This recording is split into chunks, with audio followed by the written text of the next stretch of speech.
Chief Minister, the queues are reaching a peak of around 6 hours. I'll first of all ask you for your thoughts at this time.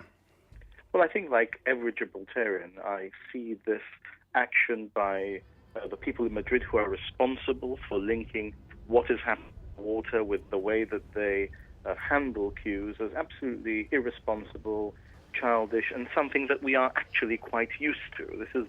This is the face that Spain shows us, and I think it's important that we remember that. There are approximately 10,000 people who live in Spain who come to Gibraltar to work every day, and there are 53 boats in La Linea that are arguing that they want to fish in Gibraltar waters. One of them, only one of them, is affected by the reef. And therefore, whoever it is in Madrid that had the bright idea of causing these queues is in effect acting in respect of this one individual who is affected by this particular reef. In the short term, actually, he's affected by it. In the long term, the reef will be good even for him because it creates more environmentally friendly circumstances for fish to breed. But they are contrasting that with the 10,000 people who come into Gibraltar every day, many of whom are now suffering the queues as a result.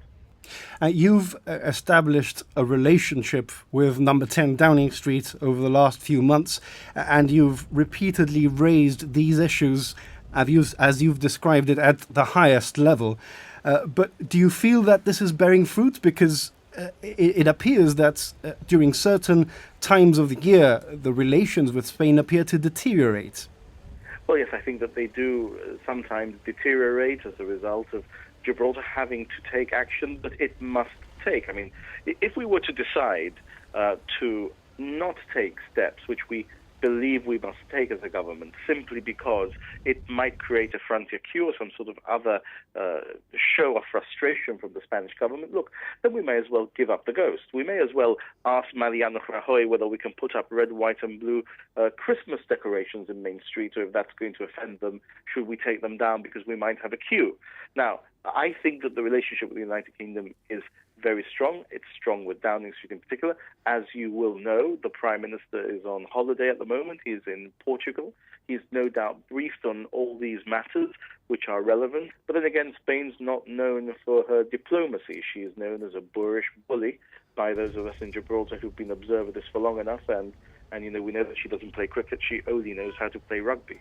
You wouldn't expect much more from the bunch that are in charge of Madrid. And there's no doubt in your mind, as there's no doubt in the minds of most Gibraltarians, that this is retaliation to Thursday's incident. I have absolutely no doubt that it is. There are political commentators in Spain, in some of the right-wing newspapers who are very closely linked to the Ministerio de Asuntos Exteriores, who have specifically said that. In fact, they have written, there was an article in particular in ABC today, that although this is directly linked to the reef, they are going to say that it's not, and that it's the seasonal queuing. But this is what it's all about. Well, look, I mean, anybody in Gibraltar who has been around for long enough, and it doesn't have to be very long, knows that these things are directly related to actions by the Gibraltar government.